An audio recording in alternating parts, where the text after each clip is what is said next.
پیارے بچوں، آداب۔ آج کا ہمارا موضوع غزل کا آغاز و ارتقاء ہے۔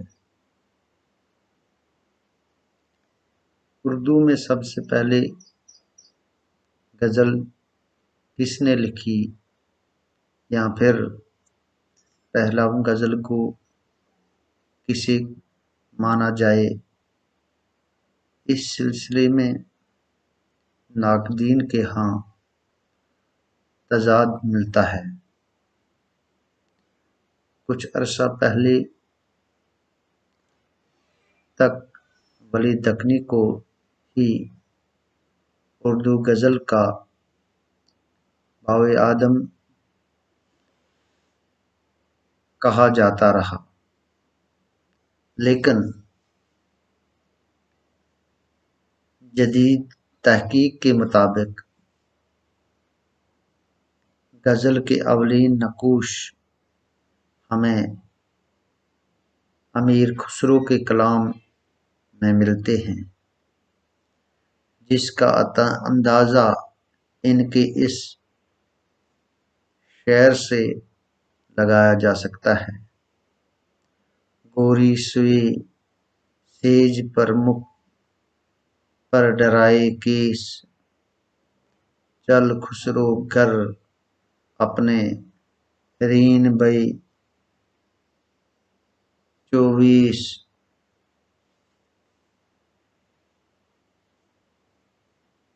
بہرحال اردو کا پہلا صاحب دیوان شاعر قلی قطب شاہ کو کہا جاتا ہے، جن کا تعلق دکن سے ہے اور شمالی ہند کا پہلا شاعر فائز دہلوی کو تسلیم کیا گیا ہے۔ خواتین شاعرات میں اولیت کا صحرا جو ہے وہ ماہر چندہ لکا کے سر ہے۔ امیر خسرو کے بعد شمالی ہند میں ایک عرصے تک غزل کی طرف توجہ نہیں دی گئی اور اردو صرف بول چال کی زبان تک بنی رہی۔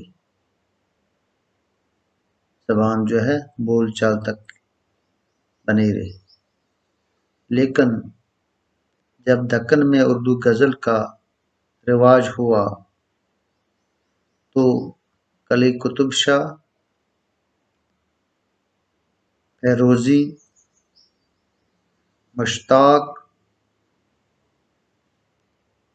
لطفی، سراج اور ولی دکنی نے غزل میں نام پیدا کیا۔ ان دکنی شاعروں میں قلی قطب شاہ اور ولی دکنی کے نام جو ہے وہ قابل ذکر ہے۔ ولی کے اثرات سے غزل شمالی ہند میں پہنچی۔ شمالی ہند کے جو فارسی شعراء ولی کی شاعری کو دیکھ کر اردو غزل کی طرف متوجہ ہوئے، ان میں حاتم، آبرو، مضمون، یکرنگ اور مظہر جانان جاں کے نام اہم ہیں۔ ولی کی پیروی کے سبب ان شعراء کی غزلوں میں ایام گوئی کا چرچا رہا۔ اس کے بعد غزل کے سنہری دور کا آغاز ہوتا ہے۔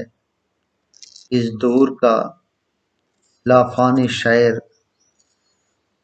میر سودا درد ہیں، جنہوں نے اردو غزل کو وقار اور معیار بخشا اور فارسی شاعری کی روایت کو پوری طرح اردو غزل کی روایت میں حل کر دیا۔ اس کے بعد دہلی اجڑنے پر غزلوں کی محفلیں لکھنؤ میں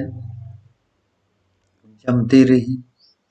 لکھنؤ کے شاعروں میں مصفی، انشاء، جرائد، ناسک اور آتش قابل ذکر ہے۔ لکھنؤ شعراء نے دہلوی شعراء کی طرف جذبات کی پاکیزگی اور سنجیدگی کے بجائے معاملہ بندی اور جنسی لذت پرستی پر زیادہ زور دیا، جس کی وجہ سے زبان کی خراش اور اصلاح میں اضافہ۔ مغلیہ حکومت کے آخری دور میں پھر سے دہلی میں شاعر و شاعری کی محفلیں آراستہ ہوتی ہیں۔ اس دور کے شعراء میں غالب، ذوق، مومن جیسے باکمال شاعروں نے غزل کو انتہائی پر پہنچایا۔ غالب نے اردو غزل کو فکر عطا کی، ذوق نے اخلاقی مضامین اور زبان پر زیادہ زور دیا، اور مومن نے معاملات، حسن و عشق کو چار چاند لگایا۔ دبستان دہلی کے آخری شاعر داغ دہلوی ہیں، جن کی غزل پر غالب اور مومن کے اثرات نمایاں ہیں۔ 20ویں صدی میں داغ اور امیر امنائی کے بعد غزل کی کلاسیکی روایت کو برقرار رکھنے والے شاعروں میں علامہ اقبال، حسرت، شاد، اصغر، فانی، جگر، یگانہ اور فراق کے نام اہم ہیں، جنہوں نے کلاسیکی روایت کو برقرار رکھتے ہوئے غزل کو جدید عہد کے نئے تقاضوں اور عصری مسائل سے روشناس کرایا۔ ترقی پسند، جدیدیت اور ماجدیدیت کے تحت جن شاعروں نے اردو غزل کو فروغ دیا، ان میں جوش، فیض، ناصر کاظمی، جذبی، شہریار، بشیر بدر، احمد فراز، پروین شاکر وغیرہ، صہبائی، عرش صہبائی، خلیل الرحمن، پروین کمار عشق وغیرہ کے نام اہمیت کے حامل ہیں۔ ترقی پسند تحریک کی غزل میں سیاست کا رنگ بھرا۔ جدیدیت نے غزل کو سیاست کی محدود فضا سے نکال کر انسان کی زندگی کے داخلی جذبات و احساسات کو موضوع بنایا، اور مابعد جدیدیت کے عہد میں غزل کھلی فضا میں سانس لے رہی ہے۔ آج غزل گو شاعر پر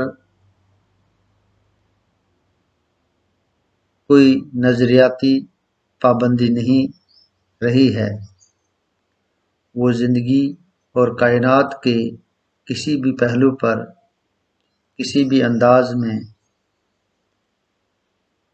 انداز و اسلوب سے غزل کہہ سکتا ہے۔ 1947 میں ملک کی بٹوارے کے ساتھ ساتھ بہت ساری تحریکیں سامنے آئی جن میں جدیدیت اور پھر ماں بعد جدیدیت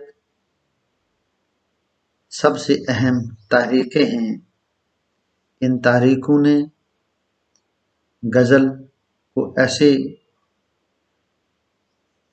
دوراہے پر لا کھڑا کیا جہاں نئے نئے تجربات کیے گئے۔ سب سے بڑی خوبی یہ رہی کہ غزل حسن و عشق کے محدود دائرے سے نکل کر زندگی کی تلخ حقائق سے آنکھیں ملانے لگی۔ انہی خوبیوں کی دیکھ ریکھ سیماب اکبر آبادی نے غزل کی تعریف ان لفظوں میں کی ہے: کہانی میری روداد جہاں معلوم ہوتی ہے، جو سنتا ہے اسی کی داستاں معلوم ہوتی ہے۔ موجودہ دور میں جن شعراء غزل کی آبیاری میں کارفرما ہیں، ان میں پرکاش فکری، مظہر امام، شہریار، امجد اسلام، امجد، ندا فضلی، بشیر بدر، عرفان صدیقی، وہاب وائش، احمد نسیم قاسمی، مظفر حنفی، احمد فراز وغیرہ کے نام قابل تعریف ہیں۔ آزادی کے بعد سیاسی مسائل کی نوعیت وہ نہیں رہی جن سے ترقی پسند تحریک کو زیادہ سروکار تھا۔ انگریز سامراجیت کی غلامی کا دور ختم ہو گیا تھا۔ بدلتے ہوئے حالات میں اچھی تحقیق کی صلاحیت رکھنے والے شاعروں نے غزل کو نیا موڑ دینے کی کوشش کی۔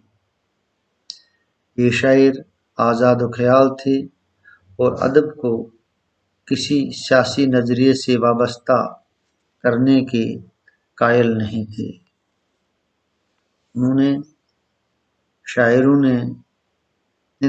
نے غزل کی جمالیت کو نئی حقیقت پسندی سے روشناس کیا، عصری زندگی کے مسائل اور تقاضوں پر بھی نگاہ رکھی اور لطیف رمزیہ انداز میں اپنے احساسات کا اظہار کیا۔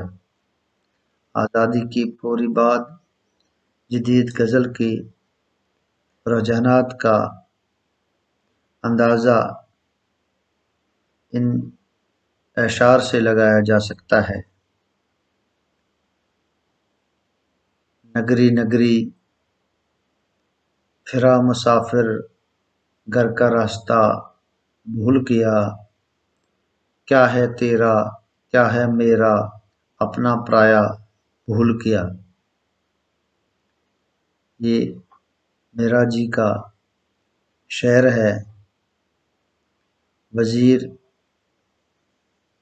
آئی تھی ایک صدا کہ چلے آؤ، اور میں صحرا عبور کر گیا شوق فضول میں۔ آگاہ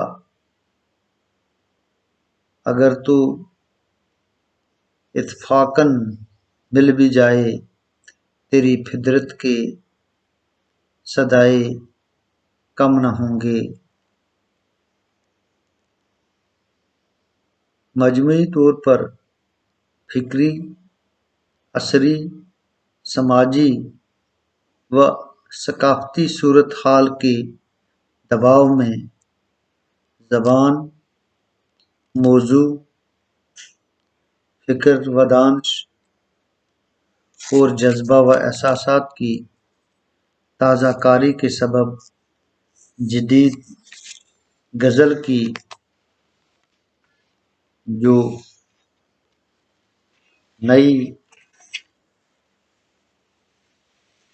شعریات سامنے آ رہی ہے وہ آج تک پہنچ کر ایک نئے سانچے میں ڈھل چکی ہے۔ مختصر یہ کہ اردو غزل نے ہر آن ہر پہلو اپنی ایک نئی پہچان کرائی ہے، وہ چاہے 1920 سے قبل رومانی دور ہو، 1935 کی ترقی پسند ہو، 1960 کی جدیدیت ہو، یا پھر 1980 کی مابعد جدیدیت۔ ان تمام تحریکات، نظریات اور رجحانات نے غزل کو آج وہ عروج بخشا ہے کہ یہ ہر خاص و عام کے دل پر حکومت کرتی نظر آ رہی ہے۔